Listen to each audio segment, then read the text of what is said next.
right, good morning. The attendance is running. We'll start in a minute.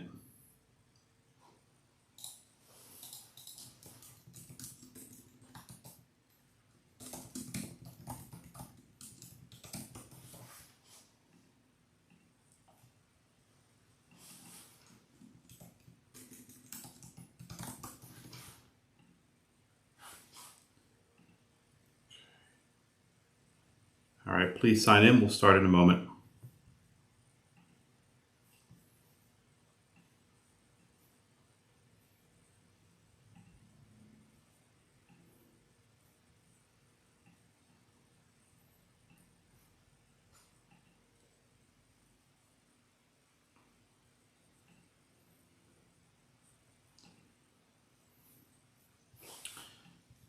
And here is a link to the class notes in the chat.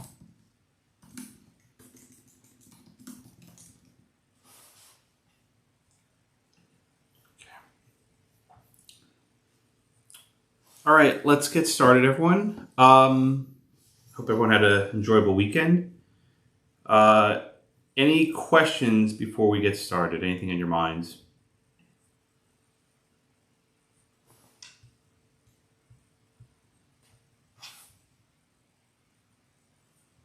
Nothing? Please rename yourself, last name, comma, first. Some of you did, some of you didn't. Okay. All right, I want to start by reviewing from last class, question number 6. A bunch of you asked me to review that in the minute poll, and I'll be happy to do that. So I'm going to ask the exact same question again in the poll software. You've seen this already, so you should all get it right, but I just want to have it so it's fresh in your minds. Okay, so I'm going to call this question 6A. And here's your question. O, owner of Blackacre, conveys Blackacre to A, who does not record the deed. O subsequently conveys Blackacre to B for valuable consideration. B has no knowledge of A's deed. Who prevails here under a notice statute? Okay, so another 20 seconds. This is, again, just pure review.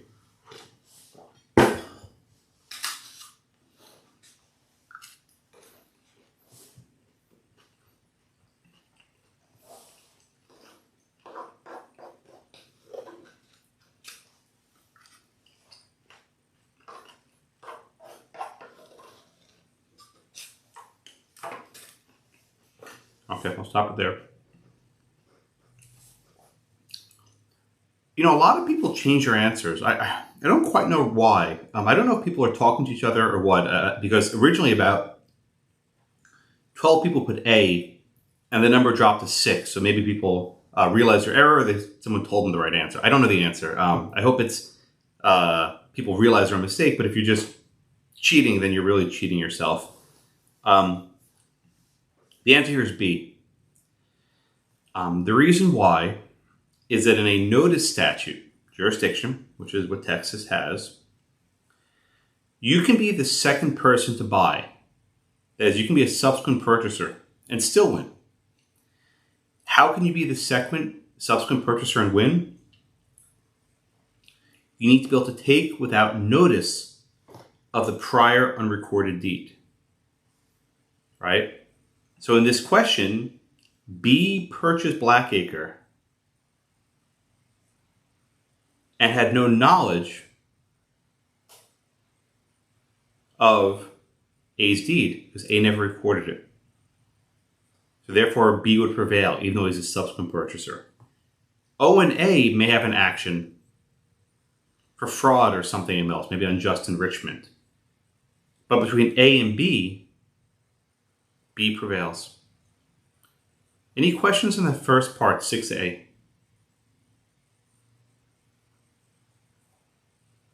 All right, good. Now let's do 6B, which again, I think gave people some trouble at the end of class last week. So the exact same facts,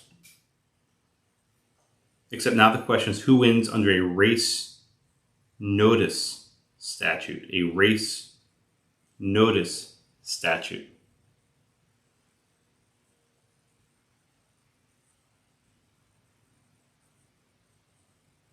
Another 15 seconds.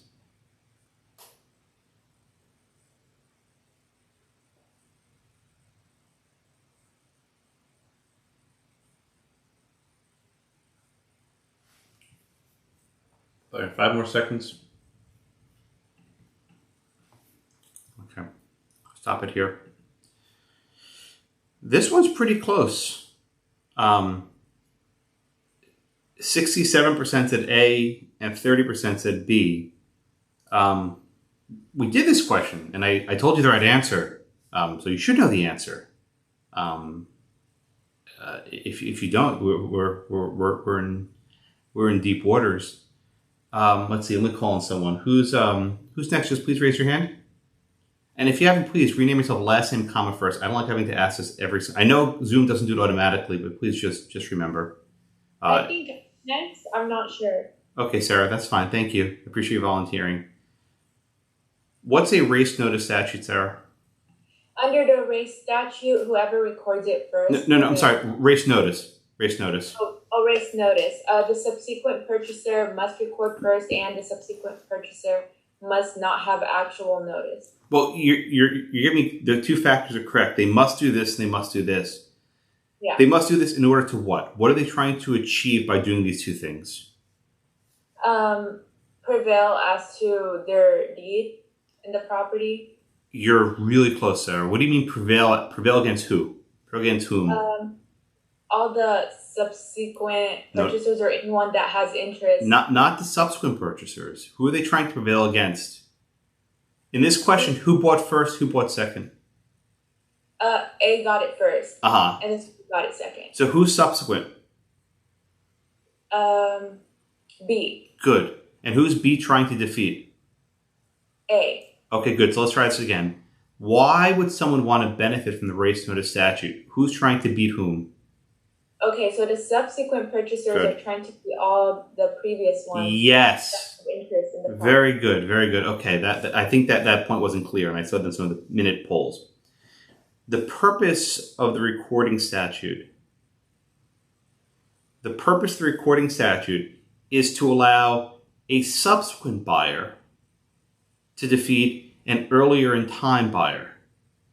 Right? The recording statute allows a subsequent buyer to defeat an early in time buyer. Because usually, you think about it, the first person to get there wins, right? The earlier in time buyer prevails. Except if the later in time purchaser, the subsequent purchaser, can benefit from the recording statute. Yeah. Right, okay. I'll come back to you in 1 second, Sarah, I promise. So in the first question, 6A, right? In 6A, B prevailed even though he was number 2. Yeah. And the reason why B prevailed as number 2 is because he lacked notice. Now, Sarah, how does this question shake out with a race notice statute?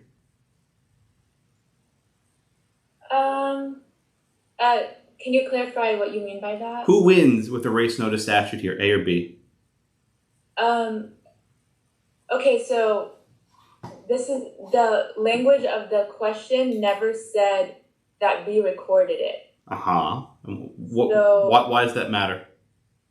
Because under race notice, you need to have both to prevail. You need to record it, and you need to not have actual knowledge. But the language of the question never said B recorded it. Very good. Okay, that's correct. Very good. Thank you, Sarah. The answer here is A. The answer here is A. And again, we did this question on I guess, Wednesday, and I went over this answer. So you got this one wrong. You're not doing this. You're doing something wrong because we did this exact question. This was merely a review, and a third of the class got it wrong. Under a race notice statute, B cannot win. Why? He took without notice, so he checked the first box. But he failed to record. He didn't check the second box. And because he failed to record, he cannot rely on the race notice statute. As a result, the earlier in time buyer wins. Right? again, you need the race notice statute to let the subsequent buyer win. If you don't have the race notice statute or the notice statute, then you're back to the default rule, which is earlier in time prevails. Right? The default rule, the automatic rule, is earlier in time will win, unless the subsequent buyer can rely on the recording statute.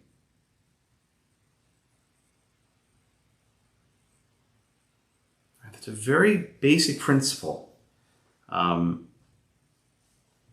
People have questions on that. Please raise your hand if you don't get that. Again, we're doing the same question twice. This reminds me of the Mark Relief title where it asks the same question in consecutive classes and people still get it wrong. There's no surprise here. This is something we already did. Right? I can't make you remember something. That's up to you. But if we cover it twice, that's on you.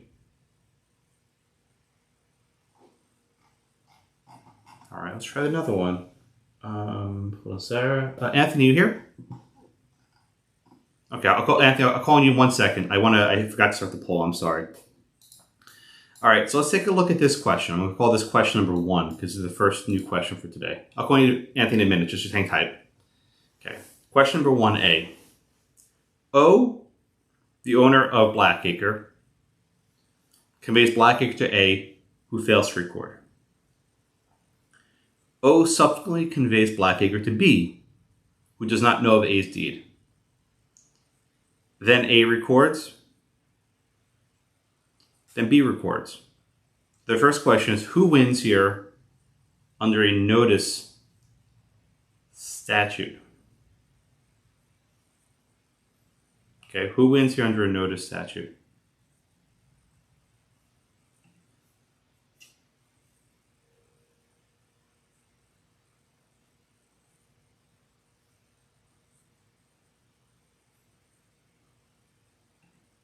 Okay, another 10 seconds.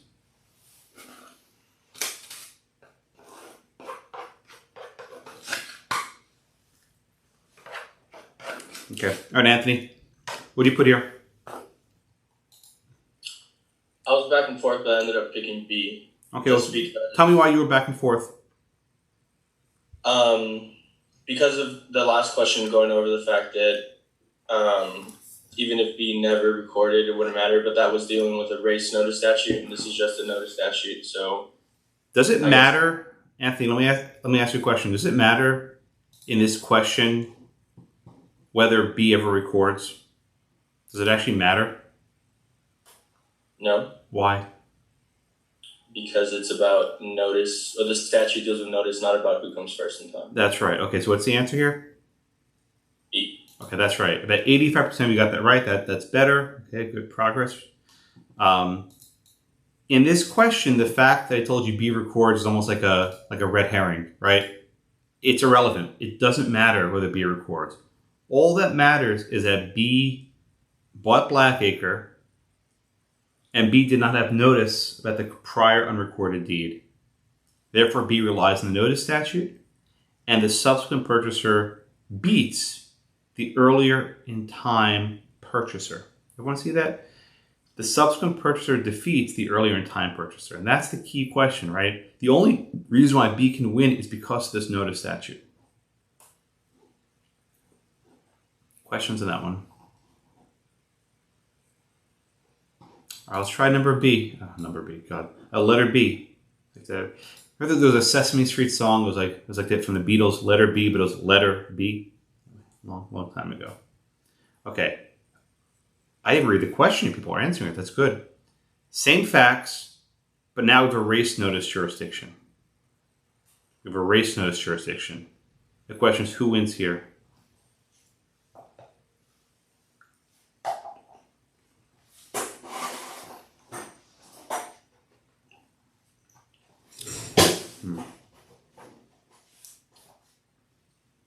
Okay, another 5 seconds.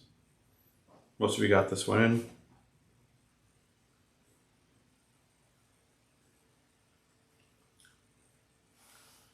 Okay. Caitlin, what's your answer here, Caitlin?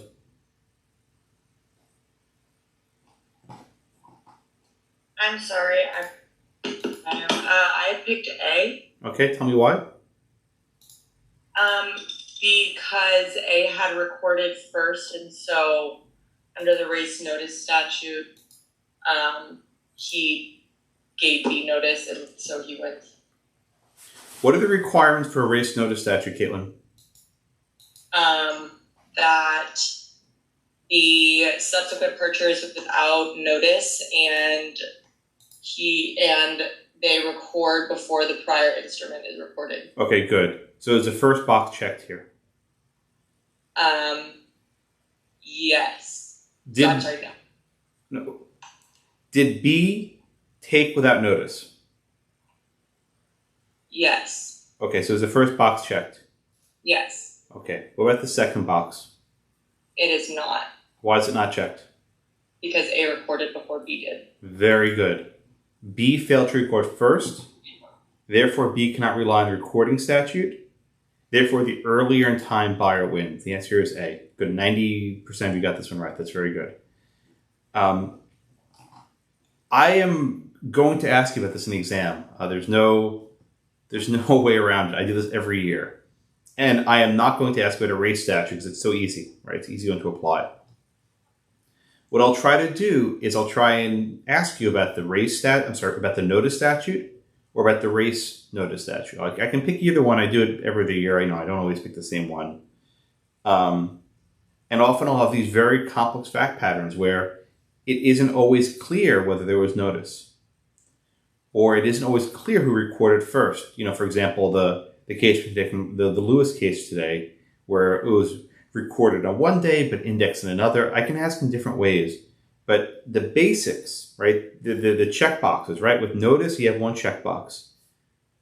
Was a subsequent purchaser without notice? Yes or no? And with race notice, there are these two checkboxes. Was a subsequent purchaser without notice, number one? And number two, did the subsequent purchaser record first? And you feel to go through those pretty quickly. Jenny, go ahead.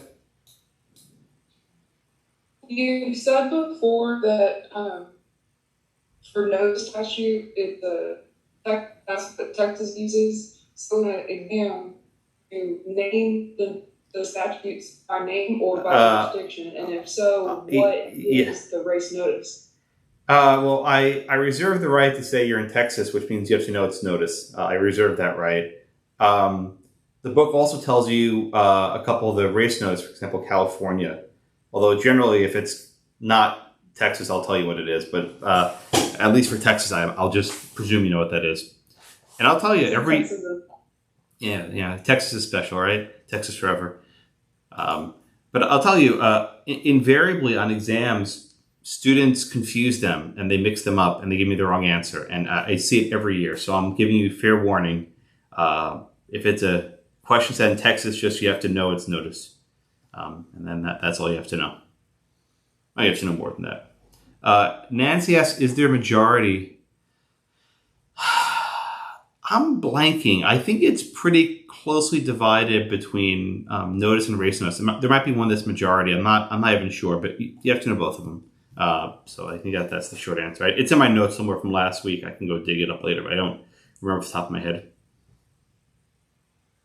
All right.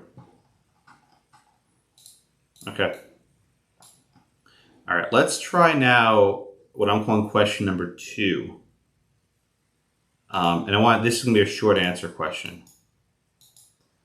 The question here is a little bit, maybe it seems simple, but it's deceivingly simple. What is constructive notice? Constructive notice. It's a theme that seems to pop up in every single one of our cases this semester. It always just seems to keep popping up and popping up and popping up.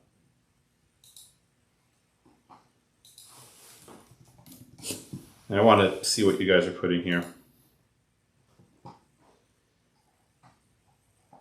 I know some of you said that when you have the short answer questions on an iPhone, you can't really see what you're typing. I think that's simply a feature of the software. I don't have any way around it, but you're welcome to use your browser if you prefer to type instead of on your phone. Okay. Another 20 seconds, and I'll be calling on Farron in a moment.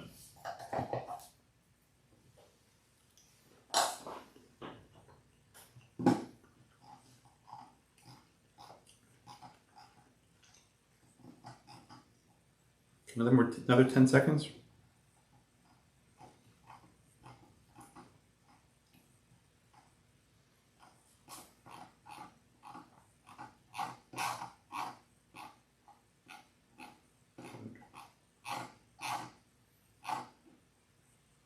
All right, Farron. Let me ask you a question first, Farron, if I can. What is actual notice? We'll get to constructive in a minute. What's actual notice? Actual notice is when a person received the notice. So try to define it without using the word notice. I know it's hard. It's tempting. I do it myself, but define actual notice without saying actual notice.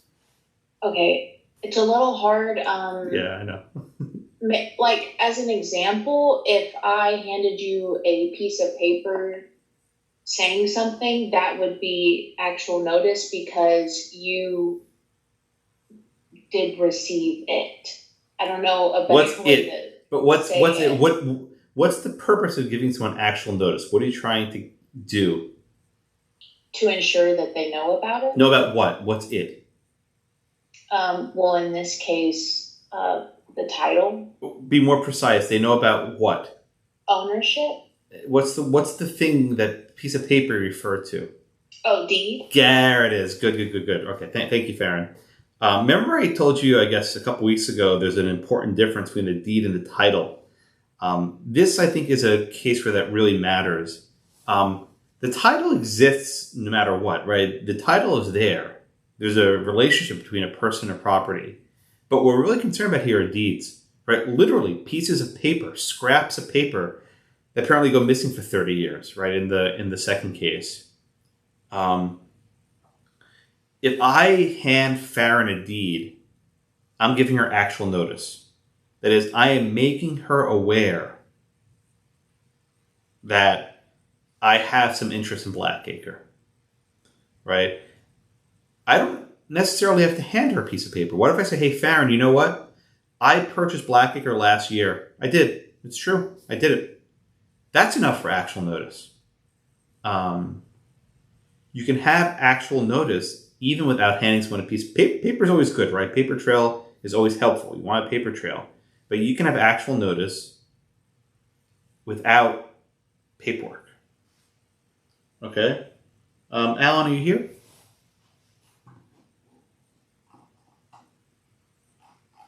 You hear Alan? No? Okay. Brianna? Okay, Brianna, so we did what actual notice is. Can you tell me, please, what is this other concept, constructive notice, that I asked about a minute ago?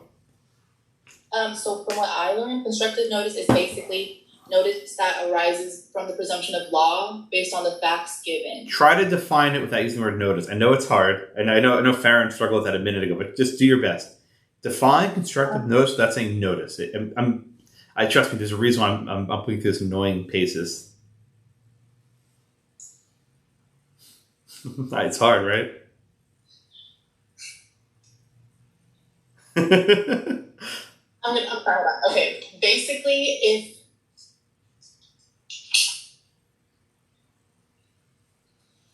I'm so sorry.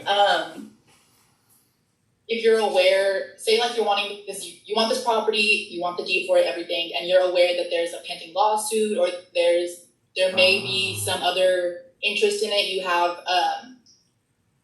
You have facts that have been given to you that, no, that's wrong. No, you're on the right track. That's actually good. I like we had to keep going that road. That's actually very good. In other words, there's some facts in existence that blank. That somebody else may or may not have an interest or something is with this property with somebody else already. And what do you do with these facts when you learn these facts? These facts don't prove it. But these facts will make you do what? Research. Good. Look further into it. Good. Now you're getting it. What do you call that in the law when you have some inkling, some suspicion something's up, and you do more work. What do you call that? Begins with a D. Actually, what? That begins with a D? Yeah, actually, there are two words, both of them with a D. What's that word lawyers always talk about when they do their homework?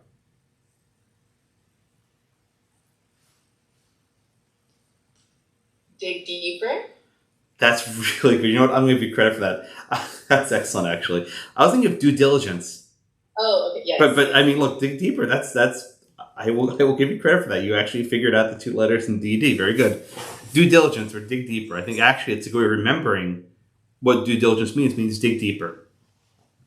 All right. Constructive notice means that there are some facts in existence, and those facts should make you suspicious. Like, you know, I don't have an actual deed saying that Josh owns Blackacre, but there's some facts which make me think that maybe Brianna actually owns Blackacre. Or maybe that Farron owns Blackacre. Right? Maybe I should dig deeper. I like that. Dig deeper. I should dig deeper. I should do my due diligence. I should search maybe in a different way. Maybe I should go ask Josh, hey, does anyone else have any pending lawsuits? Right? Maybe I should do a title search. Right? Constructive notice is when you have these facts in existence that puts you in a state of suspicion, a state of concern that you have to do more homework. Okay? Everyone get that? I think Brandon did a good job with the definition. Everyone get the definition?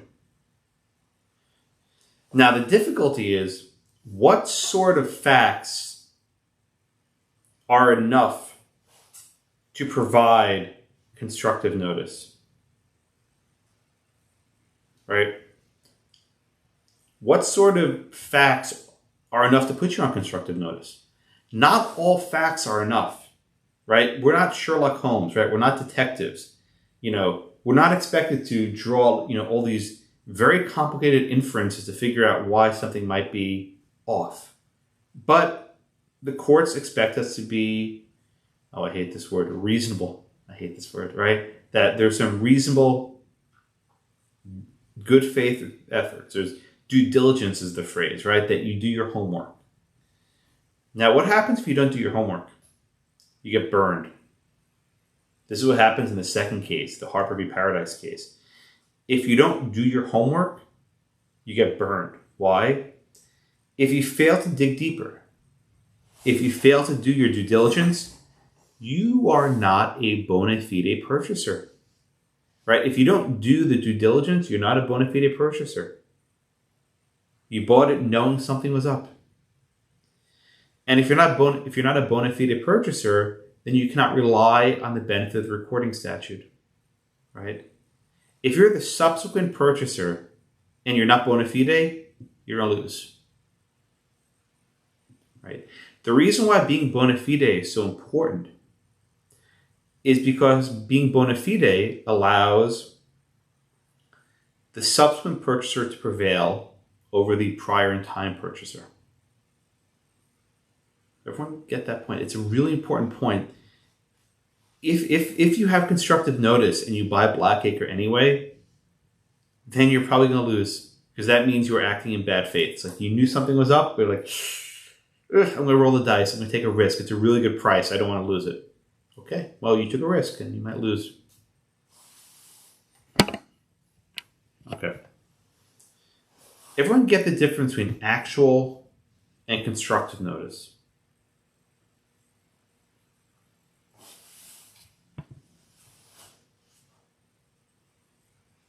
Actual, constructive. Any questions on that? Okay, Thomas, you here?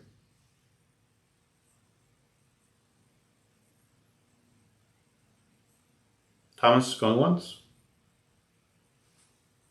Allison? I'm here. Okay, thank you, Allison. All right, can you distinguish for me, please, between record notice and inquiry notice? They're both types of constructive notice. There are two types. There's record notice and inquiry notice. Can you distinguish these for me, please?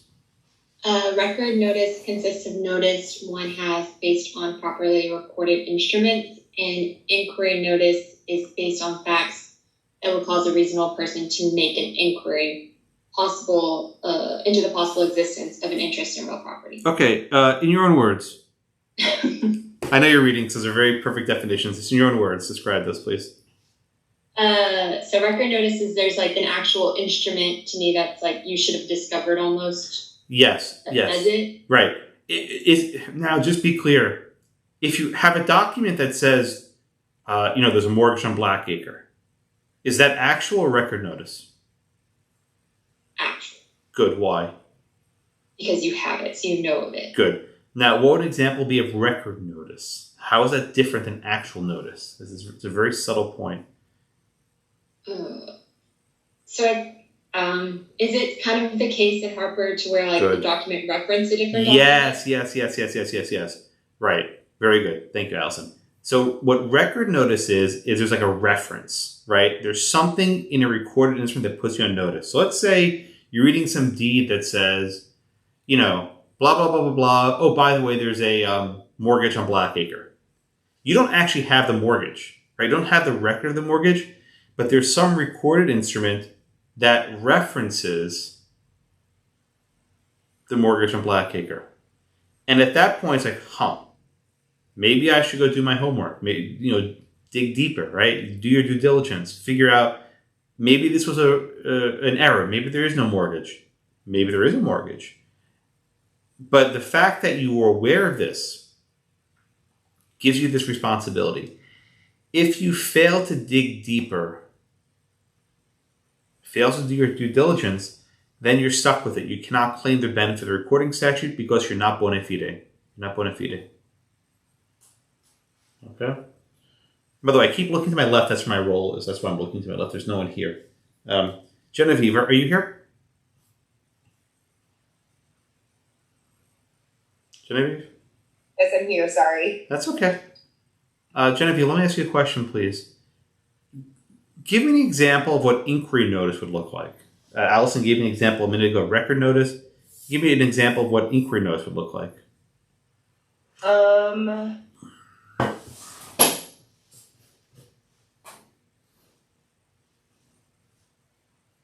Sorry, I'm trying to think. Well, what is inquiry notice? Let's start with the definition. It is facts that would cause a reasonable person to make an inquiry into possible existence of an interest in real property. Okay. So how does record notice distinguish from inquiry notice, right? How is inquiry notice different? So record notice is notice that one has because of a recorded instrument, and then inquiry notice is just based on facts and that someone would have. Give me an example of what inquiry notice would look like. Would Harper v. Paradise be inquiry notice? Well, I think Allison said a minute ago that the Harper was record notice. That you're aware that. Well, just Genevieve. So with record notice, we're dealing with recorded instruments, right? That there was a deed from 1928 that referenced this earlier deed. Yeah. With inquiry notice, do you need a recorded instrument to put you on notice? No. What could it be? It's actually really simple. It's a very common. It's not in writing. So what would it be? I mean, someone telling you.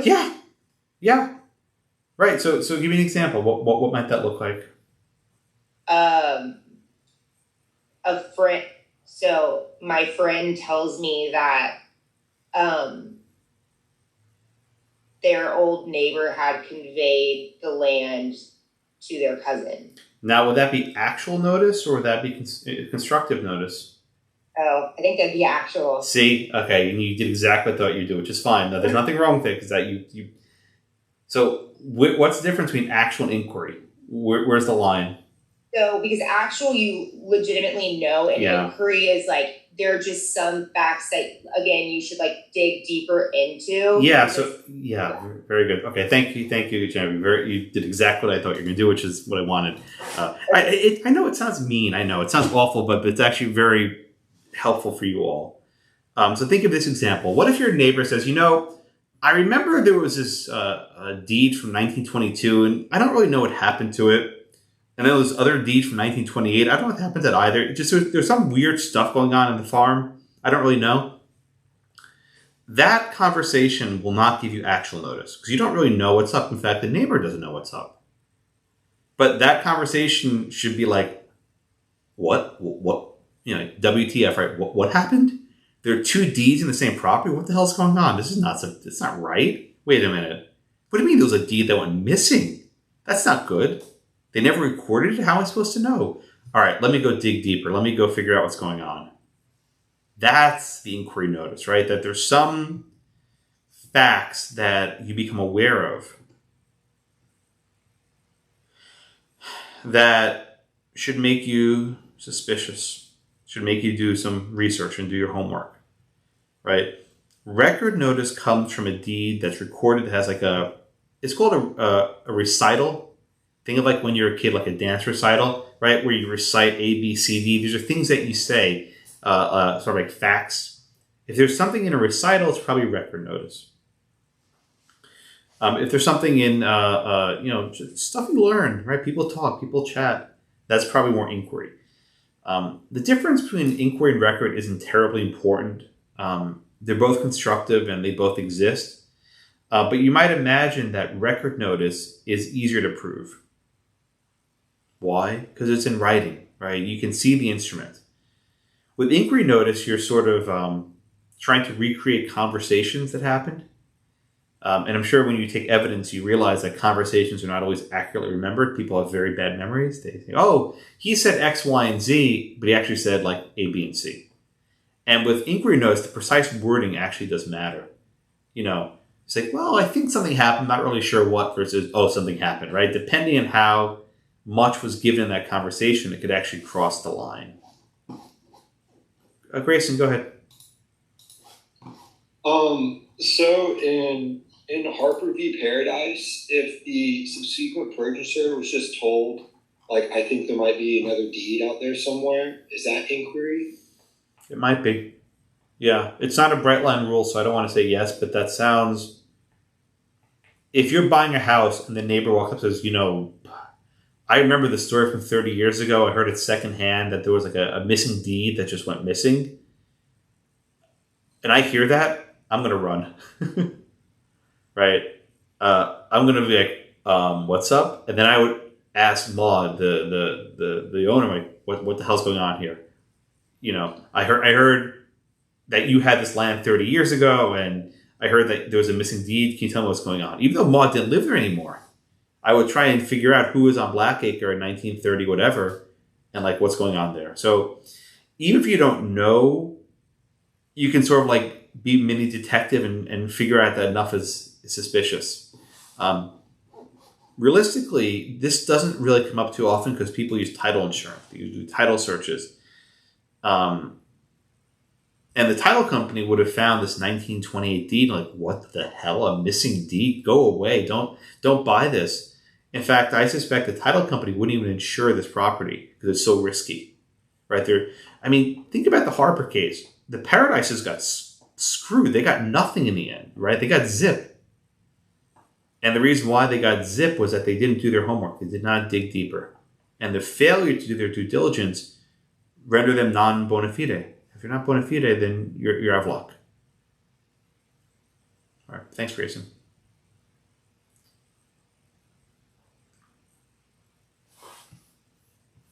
All right. Let's take a look at the next question on the chat. Question number 3. And this is a 3-part question. So I'll ask it one at a time. Okay, so this is what I'm calling question 3A. And here's your fact pattern. O conveys Blackacre to A. Actually, Blackacre, I'm sorry. That's become so automatic. O conveys Blackacre to A, who does not record it. A conveys Blackacre to B. B records the A to B deed. Then O conveys Blackacre to C, who is a purchaser for value with no knowledge of the deeds from O to A and from A to B. Okay? Then we learn C records. So the first question to ask yourself is just a yes or no question. Oh crap, I did the wrong one. I'm so sorry. I apologize. Now it's multiple choice, and I can actually answer the question. Does the A to B deed provide constructive notice to C? Does the A to B deed provide constructive notice to C? Yes or no?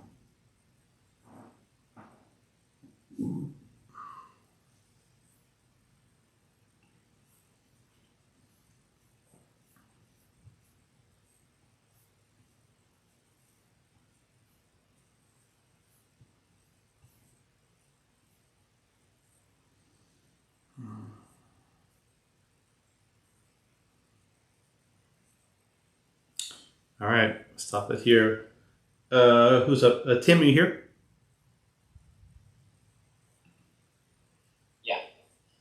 All right, Tim. So does the A to B deed provide constructive notice to C? Well, B recorded the A to B conveyance. I'm sorry. Who recorded what? Say that one more time. I think I misheard you. B recorded. Okay, I heard C. Yeah. B. But then. Good. But then the facts against C didn't have actual knowledge. So. How does C have knowledge? Where does C get knowledge from? No, it has no actual knowledge. Okay, no actual. Okay, good. Okay, so C has no actual knowledge. So my question, Tim, is: does the A to B deed give C constructive notice?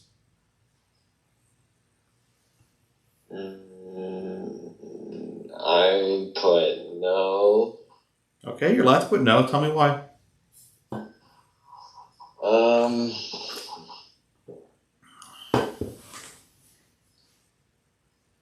Because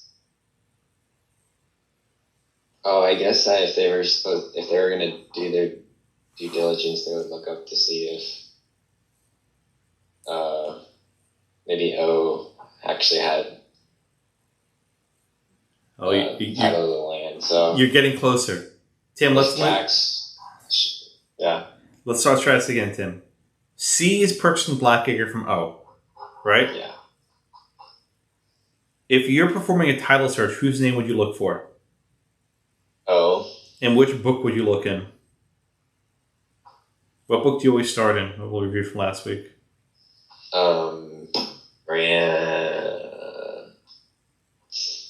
Grantor.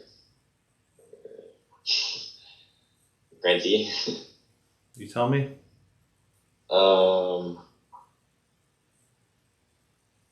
Well, he would be they would try to see when O was the buyer, so grantee. That's it. You start the grantee index because then O is the buyer, right? Mm-hmm. Tim, would there be any way for you to know that O conveyed Blackacre to A?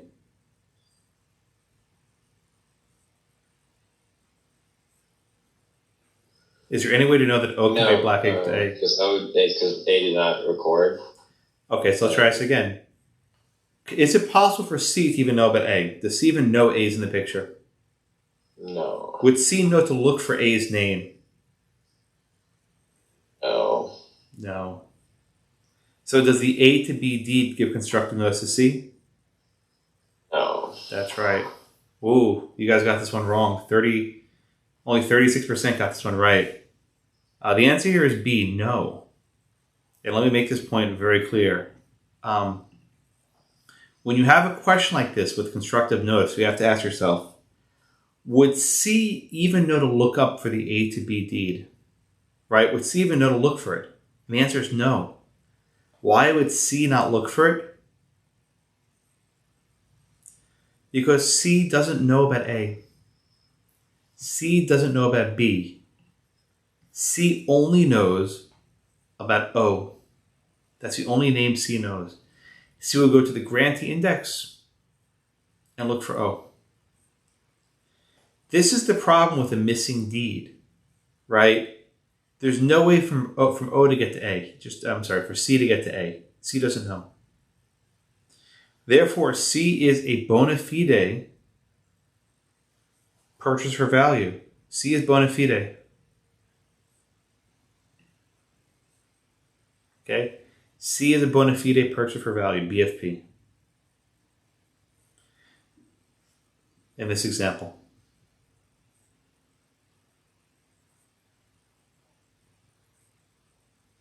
All right, let's try now 3B. So it's the same fact pattern. The question is who prevails. Now, again, the answer is not A, but I just put A there because it makes it read a lot easier. If the answer is the letter B is A, it gets confusing. So who wins here, B or C? Just ignore A. It's either B or C. Who wins here in a notice jurisdiction? And Chance, I'll get you in a minute.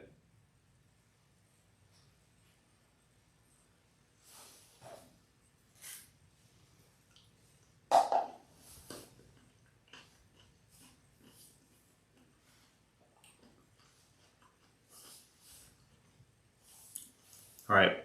Mandy, I'll call you in about 5 seconds.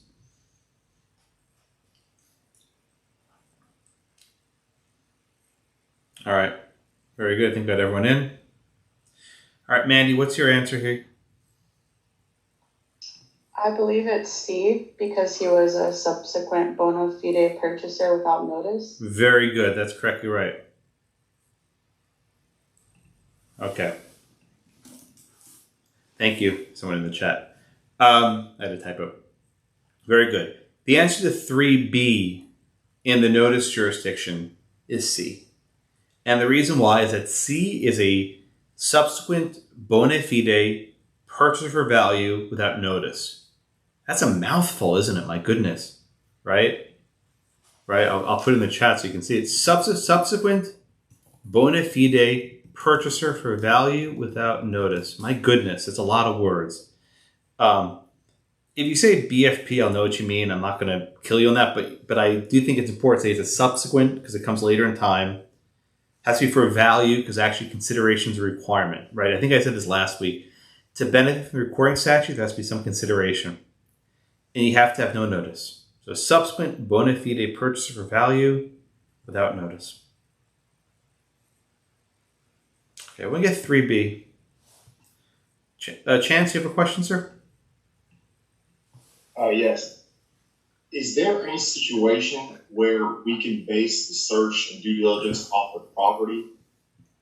I would just assume, like, if I was going to buy something, the first place I would go wouldn't be try to find, if it was owned by some rental company or something like that, go back to them, find the name of the person, and then find the person who sold to them and all that stuff. Why wouldn't I just go straight to the property based off of public records and go that route? Just from a logic standpoint. You can. Look, I mean, it's all the above. You have to do everything. Often the records are not complete. So like if there's a missing deed, for example, like in this case I just asked you, the records won't help you get where you need to go. Well, but at the same time, though, the record would not record the O to A deed, but the records based off of property would record an A to B. But there's no tract index, right? You can't search for all the transactions on Blackacre. In most jurisdictions, you only have name-based index, right? From name, so you can't look at all. You can't look at all transactions for Blackacre. That's not a possibility. Okay. Right. That's the Google approach. Like, okay, go to Westlaw and say, give me all citations to Blackacre. No, it doesn't work like that, unfortunately. All you can do is search by name. Tract indexes are not very common. All right. Now take a look at question number 3C. I'll start a new quiz question. Same facts, but now you're in a race notice jurisdiction. A race notice jurisdiction. Same exact facts. And I'll be calling on Moises in about 20 seconds.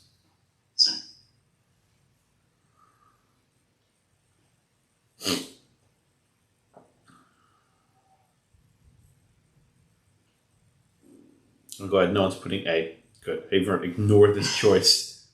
I was trying to think, how do I do this? And then it's time to ignore it. All right, Moises, what's your answer here? I believe the answer is B. Okay, tell me why. C cannot win because B recorded first, even though B did not know of the prior conveyance. No, I'm sorry, C. even though C didn't know of the prior conveyance between Good. A and B, C didn't record before B in the first place, so he can't use that statute. Excellent. Okay, good. The answer is B. About 90% we got this right. Okay, I'm feeling more confident. I was a little bit not so. I think I've been giving this polling a lot of thought, and I think it's when you come back on a Monday after a weekend, your mind's just kind of in a fog. And I don't mean this in you, but myself also. It's Monday morning. It's early. I was up late, but I think the polling jars you consistently. The polls at the beginning of class are always very shaky. Then by the end of the class, they get stronger. You can just look at your own results. I think you'll see the same. So I wonder just maybe it's a 9 a.m. Monday thing. I don't know. Although the plus side of this Zoom University is there's no traffic, there's no parking, right? You're all somewhat fresh. You're fresh, right? But you're not coming here after sitting on the night on 59 for an hour. So I guess there's some benefit. Mackenzie, go ahead. Yeah, I had a question. I was kind of confused on this one because wouldn't the fact that A never recorded the deed from O give B constructive notice? Say that again. I think I know your question, but say it one more time. So wouldn't the fact that A never recorded the deed from O give B, inquiry notice, which would be constructive notice? But how would C even know to look for A's name? Well, that's why I would say C would be the one to prevail, because B should have, I guess, looked further into to see where A even had title. Well, I think I see what you're getting at. So what are the two requirements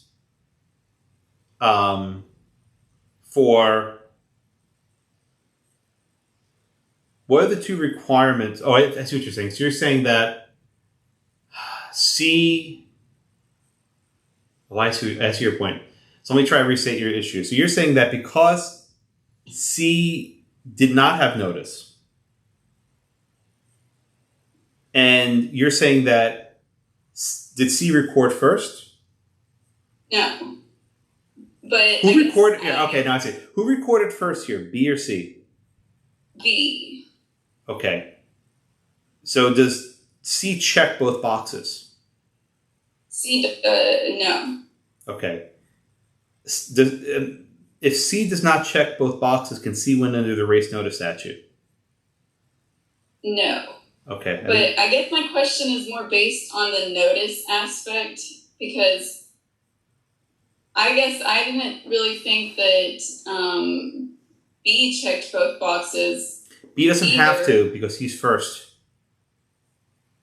Right? You only have to check the boxes when you're second. When you're first, you don't have to rely on the race notice statute. Oh, okay. I think I think Mackenzie raised a fair point. I want to make sure everyone understands that. In this case, B recorded first. Right? B recorded first. B's the first buyer. C recorded second. C is subsequent purchaser. Okay, C is a subsequent purchaser. The only way for C to win in this case is for C to check both boxes. C has to, number one, take without notice, and number two is to record first. The first box is checked. C takes without notice. But the second box cannot be checked because C failed to record first. Even though C wasn't aware of this prior deed, it doesn't matter. It's sequencing which happens first. Mackenzie, does that clear up your issue? I think I see how you were looking at this. Yeah, that makes more sense. Okay, good. And I think if everyone gets that actually clarifies it perhaps for others as well. Okay, Krista, go ahead. Okay, well, so then I raised a question for B. Because Mackenzie went back to A, who never recorded, and then B did record. Does B have any obligation to research that A never recorded, and is there any risk to B because A never recorded and got the title, but he never recorded? It's a really good question, Krista. B took a risk, right? B purchased a deed from A, and B has no idea where A got it from. So we would not say B is BFP. Like I said, B is not bona fide. But it doesn't matter. B does not need to be bona fide because B is not relying on the recording statute. He won the race to the courthouse, right? You only need to be a BFP if you're second. If you're first, you don't have to be BFP. You can be risky. So B got lucky here, right? It's a BFP, BFF, right? BFP only matters when you're second. When you're first, it doesn't matter for BFP in this case. That makes sense, Carissa? Allison, I think your hand was up also. You answered it. Thank you. Oh, I love when people have the same question. Good. Economies of scale are wonderful. All right. Everyone get that question, right?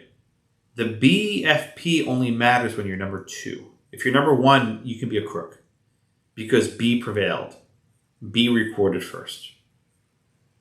And the presumption, right? The baseline presumption is that the earlier in time wins, unless the subsequent purchaser for value can rely on the recording statute, that they're bona fide.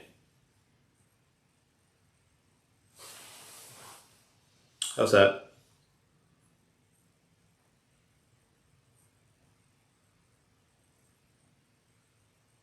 Any questions on these? We just spent an hour basing on 4 questions, but I think it was extremely helpful. All right, let me walk you through the cases we have for today. Again, the case summaries are there. I think they're as cogent as possible. In fact, I'm starting to go back to the original court decisions and picking out facts that are omitted.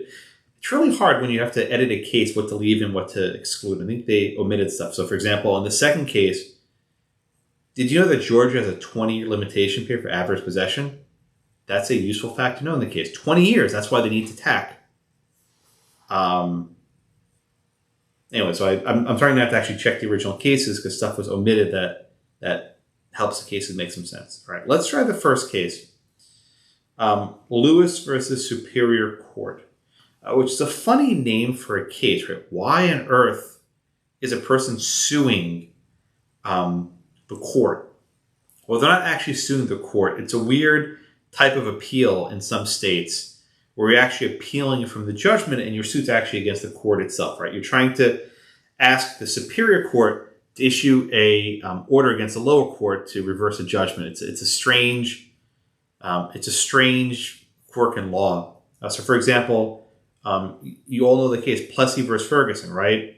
Okay, who is Homer Plessy? He was the guy who tried to get in the train car. Who is Ferguson? Ferguson was the judge who sentenced Plessy, right? In Louisiana, the way to challenge your conviction was to actually sue the judge.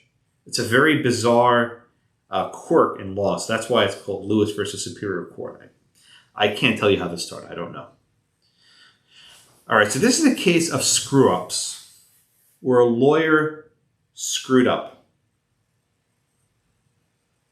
How did he screw up? Well, it wasn't really his fault, right? He tried to do everything right, but someone else made a mistake. All right, so this case involves something called a lis pendens. Lispendens. Lis pendens. It's a weird, I think it's Latin. It's a weird Latin phrase. It's a document that you file to put people on notice of pending litigation that can affect property. So let's say that, in this case, there was a dispute between Lewis and Fontana, right? And it was in court. And then between Fontana and Shipley. There was a dispute between Fontana and Shipley. And Fontana expected to get a judgment against Shipley. And Fontana also thought, Shipley's never going to pay me for this judgment. I'm going to have to, seize Blackacre, right? If you have a judgment against him, they can seize the property. But what happens if Shipley decides to sell Blackacre in anticipation of the lawsuit? Oh, right? He dumps the property so he doesn't lose it. This is very common. This is what's called a fraudulent conveyance, right? Where you're basically in court, you're about to lose a lawsuit, and your only asset is this house. So you suddenly sell the house so they can't seize your home. It's very common that this is done. It's illegal also. So Fontana says, I got an idea. I'm going to record a lis pendens on Blackacre against Shipley. That way, anybody who wants to buy Blackacre, we put on notice that there's this lawsuit. And they'll know that if Shipley has a judgment against him, then Blackacre be seized. Yes, even if Shipley sells the house, the lis pendens sticks, and Fontana could go after the subsequent buyer. It's a very strange practice, but it's very common, right? It's to make sure people can satisfy their debts. So here's what happens. Shipley tries to sell the house, probably because he knew he was going to lose this lawsuit. And he reaches a contract with the Lewises for $2 million. On February 25th, the Lewises give a down payment, $300,000. 3 days later, on February 28th, the transaction closed. Okay? And on February 28th, the Shipley gave the Lewises the title to Blackacre, and the Lewises gave Shipley a note for $2 million. The Lewises did not obtain financing from a bank. They actually got the financing from Shipley himself. And on February 28th, the Shipley's deed was recorded. And they indexed it the same day. But something else happened earlier. On February 24th, Fontana recorded the lis pendens. But it was not indexed until February 29th. Leap year, right? Of course, it's leap year. As a result, when the Lewises recorded, they did not know about the Fontana deed. The Fontana lis pendens. They had no idea. Again, the lis pendens recorded on the 24th, but it was indexed on the 29th. Did the Lewises have notice of the lis pendens when the transaction closed on the 28th? The court answers no. It does not. Right? The court holds that the relevant date is not when the document was recorded as literally brought to the office, but when it was indexed. That the unindexed lis pendens did not provide constructive notice to the Lewises.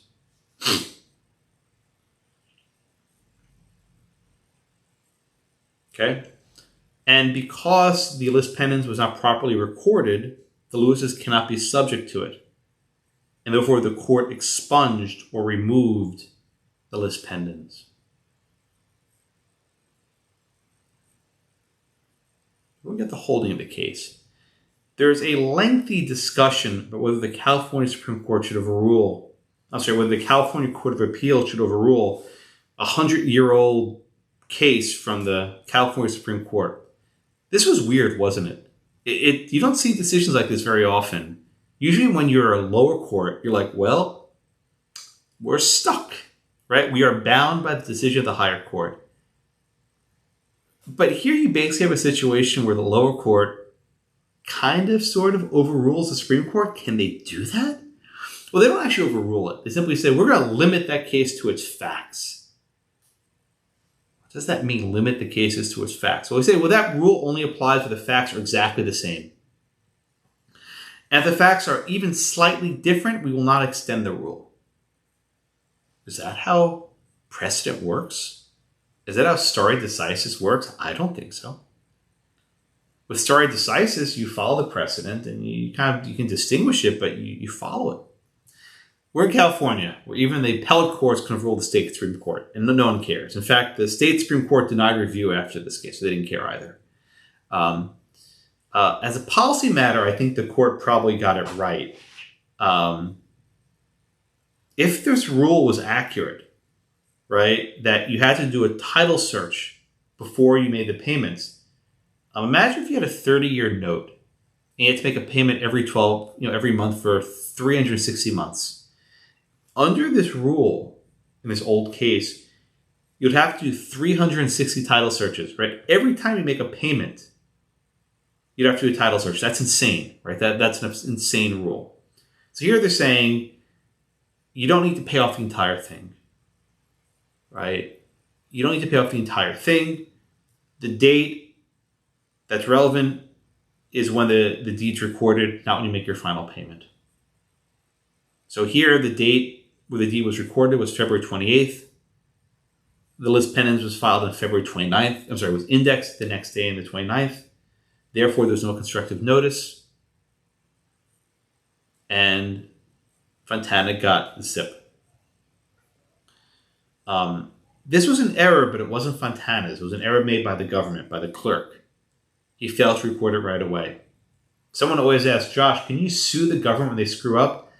Not really. If a lawyer did this, they would be liable for malpractice. This was the case last week where they misspelled Elliot.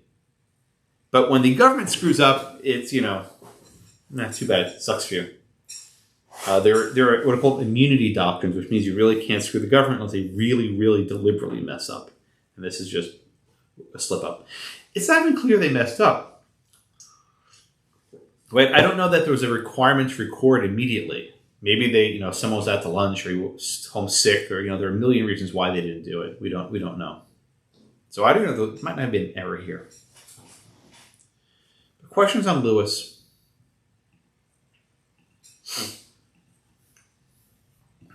Professor, I have one question. Just raise your hand so I can see who you are before you start speaking. Yeah, it's okay. Go ahead. Go ahead, Anthony. Why couldn't the court apply the lis pendens to the proceeds of the sale? If it was, so they would still be able to transfer the property because wasn't Santana, didn't he just want his debt from? Well, would it? How would the Lewises, or is it fair to subject the Lewises to the lis pendens since they weren't aware of it? I guess I'm just confused because if they were paying the purchase price, why couldn't they? And if they were trying to attach his property, Shipley's property, why couldn't they just say you would pay off your debt by the money that you received from the purchase price? Well, this is not an attachment. It's a notice of litigation. Okay. But at the time, the Lewises would not have been able to know about it, right? And you can't force them to give up some of their money, right, if they didn't know about it. Okay. I guess I was thinking if it wasn't say the purchase price was around the same for the debt that Shipley owed to Fontana, instead of forcing them to pay more, they wouldn't just pay Shipley, they would pay Fontana. Or it's completely Fontana, I'm sorry, Anthony, I think the relevant issue is Fontana can go after Shipley for the money. Oh, okay. He can't go after the Lewises. Okay. But that's a key point. Fontana can go after Shipley. He always can. But I'm guessing Shipley was kind of a shady dude, and he wasn't going to pay up, which is why Fontana tried to go after the Lewises. That makes sense? All right, Nancy, go ahead. I think my question is the same or similar to Anthony's. I'm just wondering, the lis pendens does not operate like a, when you record like an abstract judgment with the county clerk, and so then any proceeds from the sale. That's not what this is. Yeah, that's not what this is. It's different. Right. This is not a lien on Blackacre. Right? This is merely notice. And because I think what happened here is Fontana couldn't get the money from Shipley, so he tried getting it from the Lewises, and he failed. He can always go after the Lewises, the Shipleys, the original guy, but he can't go after the Lewises because they didn't have notice. Very good. But I think the answer would be the same if there was a lien in place, right? If there was a lien in place, if it was not properly indexed, then the Lewises would not be subject to it. Right? You need to have it properly indexed no matter what the interest is. All right. Any other questions on the Lewis case? All right, let's do Harper. This is a very strange case, and the facts are somewhat, I think the facts are somewhat messy, but I can try to, I think, keep it as neat as possible. We have two deeds. One deed was written in 1922, and one deed was written in 1928. The 1922 deed gave Maud a life estate, and the remainder to Maud's children. The 1928 deed gave Maud a fee simple. Okay? So if the 1922 deed controls, then Maud only a life estate. And when Maud dies, her interest goes away. But the 1928 deed controls, Maud had fee simple. And if Maud had fee simple, then the interest would go to her heirs. Not the remainderment, but her heirs. Why is this important? Because the 1922 deed went missing. Who knows? It disappeared in a chest somewhere. And the 1928 deed said, well, there was this missing deed from before. We don't know where it is. The 1922 deed was not recorded right away, at least. But the 1928 deed was recorded. Okay. Many, many years later, decades later, the Paradises purchased Blackacre. They purchased the farm. And they would have learned about this 1928 deed. And this 1928 deed said, well, there's this other missing deed. Now, maybe they didn't know about it, maybe they didn't care, but this deed was around, this 28 deed. The Paradises were not bona fide purchasers. They had constructive notice, record notice here. Right? They had record notice that there was this prior deed floating around in who knows where. And they went ahead with the transaction anyway. They bought Blackacre even though there was this missing deed, knowing that someone else may have a superior claim. As a result, they were not bona fide. Right? They could not rely on any sort of recording statute.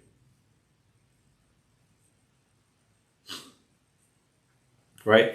Even though they recorded first, they had notice, constructive notice, and they're not bona fide. In the end, the court finds that the 1922 deed controls because the 28 deed specifically referenced the 22 deed. And in the end, Maud was only given a life estate. And when Maud died, the interest went to the remaindermen. Who are the remaindermen? Maud's children. So even though the Paradises were living there for years, the Thorntons were living there for years, right? There was a 30-year uninterrupted chain of ownership. They had nothing. Because all of them took Blackacre with constructive knowledge of this 22 deed floating around. If they hadn't written about these recitals about the earlier deed and this 28 deed, this case would come out the other way. But because they put these recitals in, it put everyone on constructive notice that there's something up. And they lived there for 30 years consecutively, and they all lost their property. The land went then to the remaindermen of Maud's kids. Nancy, go ahead. I feel like I'm missing something major. Why don't they have an adverse possession? Such a good question. Maud died in 1972, right? So from 1940 to 1972, who was squatting on this? I mean, what interest was being adversely possessed? The remainderment? No, that's the key point. Okay. What interest did Maud have? Life estate. Can you adversely possess a life estate? No. Yes. Yes, you can. You can. This is the important point. From 1930 to 1972, they may have adversely possessed Maud's life estate. You can do that. You can adversely possess life estate, but what happens when Maud dies? Then it ends. So okay. Yeah, see, adversely, and let me make this point for everyone. I think Nancy just saw it, right? You can adversely possess a life estate. You can do that. That's entirely permissible. But it's not very valuable. Because as soon as Maud died, poof, the life estate went away and the remainderment kicked in. You cannot, though, squat on the remainderment. You can only squat on the current owner. Allison? Is this kind of like the clock starts again? So if the children wouldn't have brought the action, then, it would have been, I don't remember if you said 20 years, or I don't remember what case said, but the 20 years. statute of limitations would have started again here. Exactly. The statute starts in 1972. The clock starts in 1972. It's exactly right. But I just turned the minute pawn. You can start typing your answer if you want. But let me wrap up a bit. In this case, the clock starts in 1972. The Paradises may have actually acquired Maud's life estate through adverse possession. The court doesn't say this, but I think they probably would have. But so what? When you acquire a life estate, it's still measured by Maud's life. And when Maud dies, the life estate goes away. And the remainderment kick in. The children kick in. So in the end, the Paradise had nothing. Maud's children had Blackacre and Fee Simple.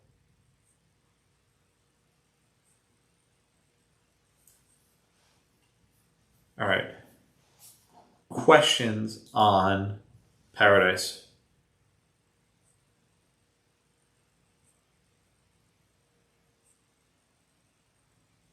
No? All right. Let me briefly recap and I'll let you guys out of here. Keep in mind in all of these questions the two types of constructive notice. You have inquiry notice and record notice. More often than not, I'll give you questions on record notice where there's something in the chain of title, something in the documentation that will make you suspicious that you should do some homework. Dig deeper, as they say, right? But there might also be something that's short of record notice. Maybe it's inquiry. Maybe you heard something or someone said something or you read something that made you suspicious. You have to do it. You have to dig. If you're aware that there might be some adverse facts and you don't do your homework, you're screwed because the court will not back you up 20 years later. Think about this case. Decades passed, 30-something years passed, and then the property was taken away, which is actually a violent, it's actually quite disruptive. All right, anything else? All right, sorry to keep you just a little bit late. Hopefully you'll all be able to get your next class on time. I'm kidding. All right, thank you all. Have a good day.